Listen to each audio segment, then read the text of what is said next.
Assalamualaikum warahmatullahi wabarakatuh. Kami dari kelompok Dendi dan Alfi akan mempresentasikan tentang anggaran utang dan modal.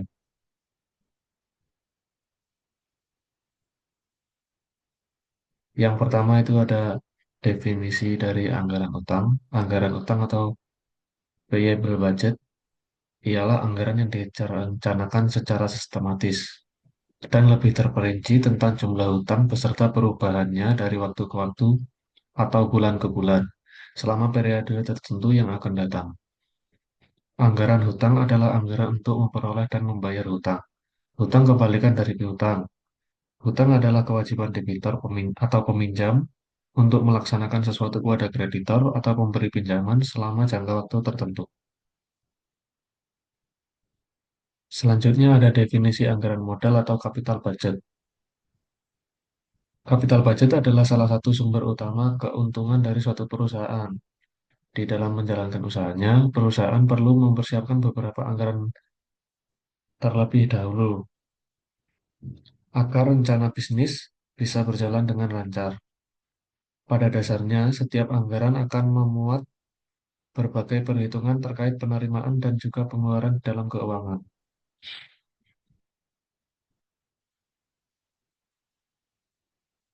Selanjutnya ada jenis-jenis hutang. Yang pertama itu jenis hutang jangka pendek, kedua ada jenis hutang jangka menengah, lalu yang terakhir ada jenis hutang jangka panjang.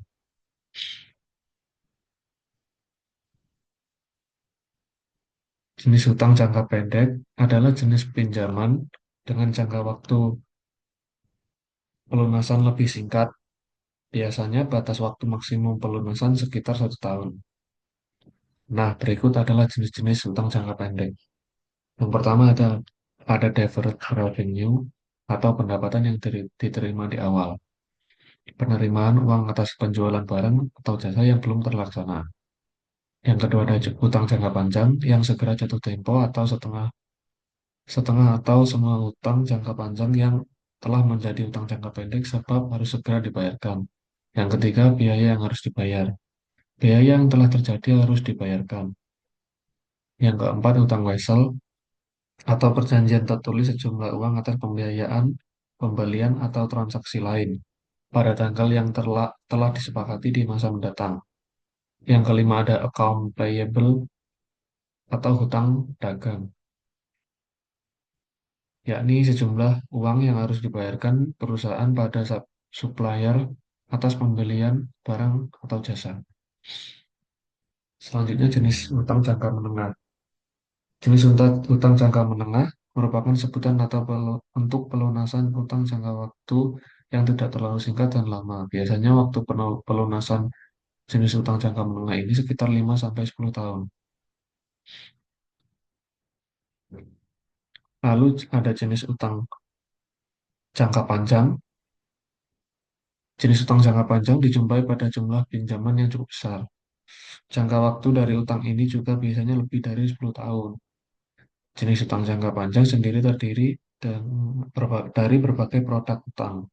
Antara lain, yang pertama ada modal ventura atau bentuk penyertaan modal perusahaan pada perusahaan lain yang memerlukan modal dalam jangka waktu tertentu.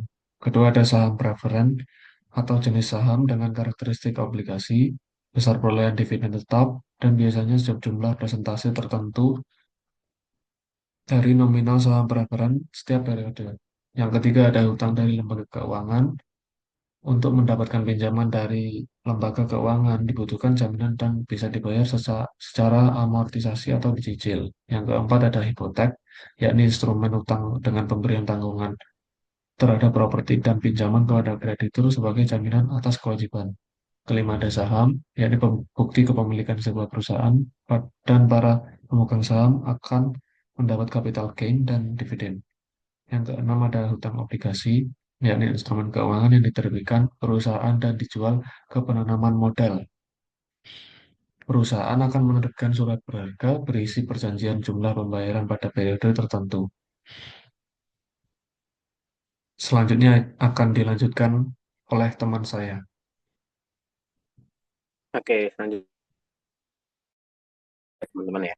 Anggaran utang itu sangat berguna untuk kemajuan perusahaan apabila utang tersebut dikelola dengan baik. Cara mengelola utang yang baik antara lain dengan cara membuat anggaran utang itu sendiri. Nah, dengan anggaran utang dapat diketahui saat utang tersebut diterima dan saat utang tersebut dibayarkan. Nah, utang jangka pendek yang seperti yang dijelaskan oleh Dendi tadi, itu biasanya digunakan sebagai modal kerja, yaitu untuk membiayai kegiatan rutin sehari-hari seperti membeli bahan baku atau barang dagang, serta membayar gaji dan upah. Nah, sedangkan utang jangka panjang dan modal sendiri digunakan untuk membiayai aset tak lancar, seperti memperoleh bangunan, mesin, dan alat.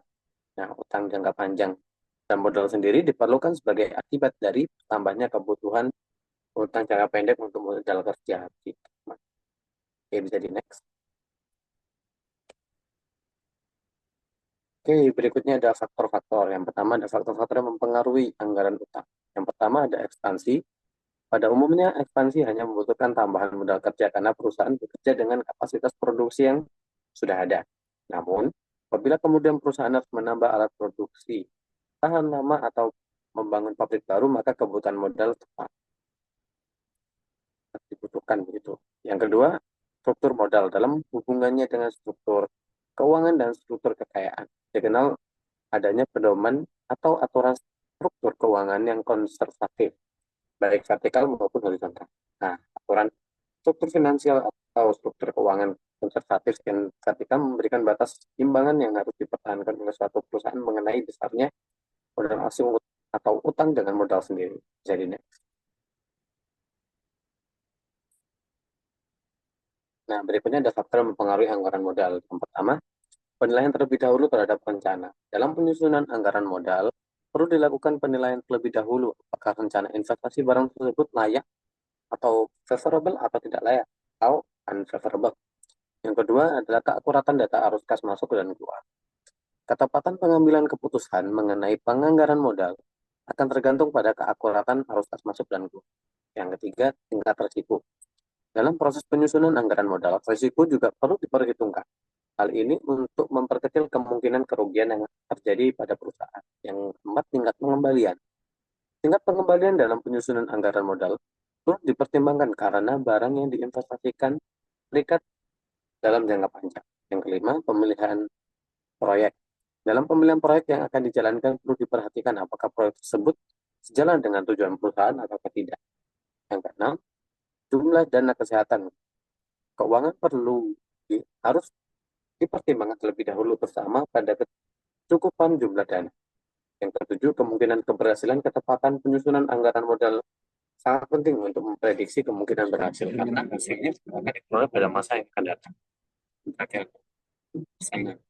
Hal ini ditujukan untuk mengantisipasi terjadinya kesalahan. Oke, bisa di next.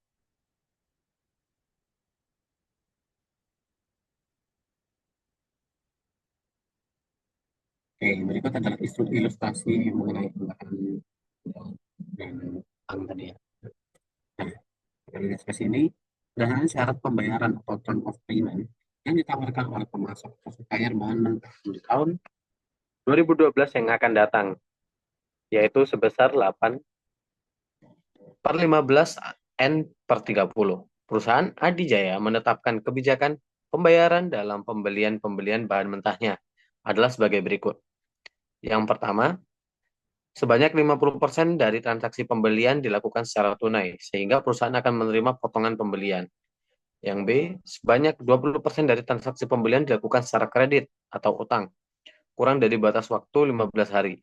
Dengan pelunasan pembayaran dilakukan pada bulan yang sama dengan bulan terjadinya transaksi tersebut. Dengan demikian, perusahaan akan menerima potongan pembelian.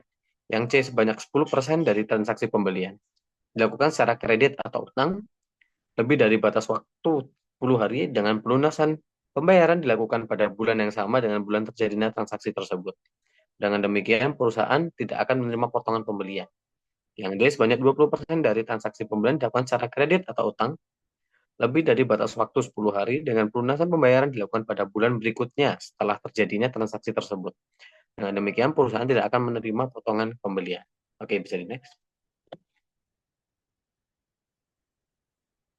Nah, berikut adalah jumlah bahan yang akan dibeli per bulannya ya, teman-teman ya.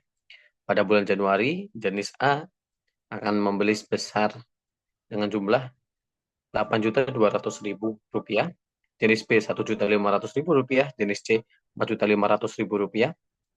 Maka jumlah pembelian pada bulan Januari yakni 14.200.000 rupiah. Pada bulan Februari, jenis A 7.900.000 rupiah, jenis B 1.800.000 rupiah, jenis C 3.750.000 rupiah. Maka jumlah pada bahan yang akan dibeli pada bulan Februari yakni sebesar 13.450.000 rupiah.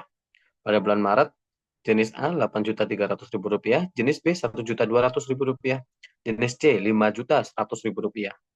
Nah, jumlah bahan yang akan dibeli pada bulan Maret yakni sebesar 14.600.000 rupiah. Bulan April, jenis A 8.100.000 rupiah, jenis B 2.100.000 rupiah, jenis C 4 juta rupiah, dengan jumlah 14.200.000 rupiah pada bulan April. Sedangkan bulan Mei, jenis A 7.800.000 rupiah, jenis B 2.300.000 rupiah, jenis C 4.800.000 rupiah, dengan total 14.900.000 rupiah. Pada bulan Juni, jenis A 8.500.000 rupiah, jenis B 2.200.000 rupiah, jenis C 4.700.000 rupiah, dengan jumlah 15.400.000 rupiah. Bulan Juli, jenis A 9 juta rupiah, jenis B 1.900.000 rupiah, jenis C 3.600.000 rupiah, dengan total 14.500.000 rupiah. Pada bulan Agustus adalah jenis A 8.800.000 rupiah, jenis B 1.700.000 rupiah, jenis C 4.800.000 rupiah, dengan total 15.300.000 rupiah.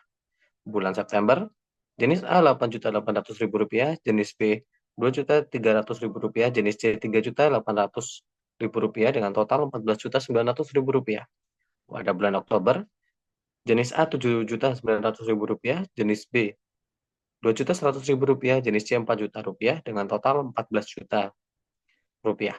Pada bulan November, jenis A 8.100.000 rupiah, jenis B 2.200.000 rupiah, jenis C 3.900.000 rupiah, dengan total 14.200.000 rupiah. Nah, pada bulan terakhir yaitu bulan Desember, jenis A 8.400.000 rupiah, jenis B 1.200.000 rupiah, dan jenis C 3.500.000 rupiah, dengan total jumlah barang yang akan dibeli yakni sebesar 13.100.000 rupiah pada bulan Desember. Bisa di next. Nah, kita bisa menggunakan perhitungannya sesuai dengan syarat yang diberikan tadi ya, teman-teman. Yang pertama dibayar pembelian tunai bulan Januari 2012 dengan potongan yang pertama sebanyak 50% dikali 14.200.000 rupiah, yakni mendapatkan hasil 7.100.000 rupiah, potongan 8% dari 7.100.000 rupiah, yakni sebesar 568.000 rupiah.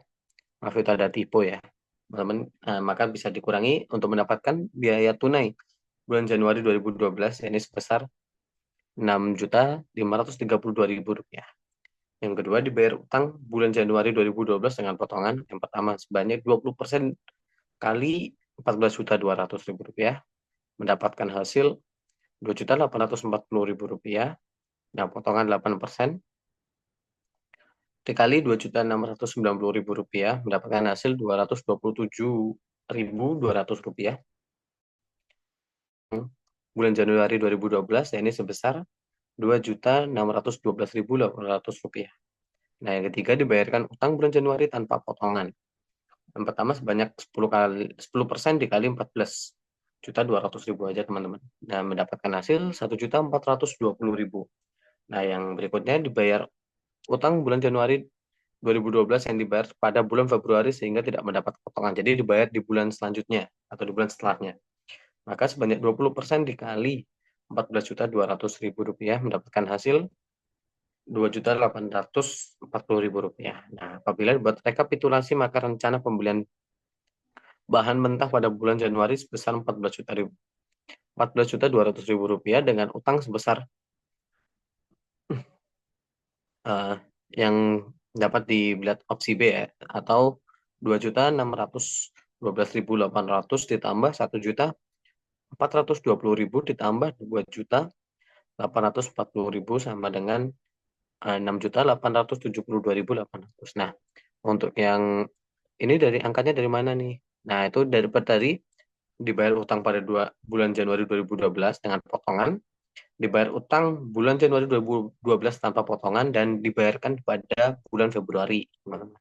Nah, pada bulan Januari, utang yang akan dibayar sebesar sama seperti tadi, itu yang B, atau utang pada bulan Januari dengan potongan ditambah dengan yang tanpa potongan. Ini sebesar 2.612.800 ditambah 1.420.000. Nah, sama dengan 4.032.800, dan sisanya sebesar 2.840.000 akan dibayarkan pada bulan Februari gitu. Jadi next. Nah, ini referensi yang kami ambil ya untuk menyusun uh, PowerPoint pada video kali ini. Bisa di next.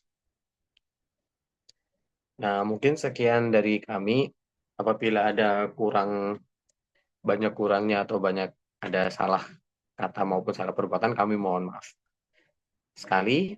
Oke, kami tutup untuk pertemuan video kali ini. Wassalamualaikum warahmatullahi wabarakatuh. Selamat malam.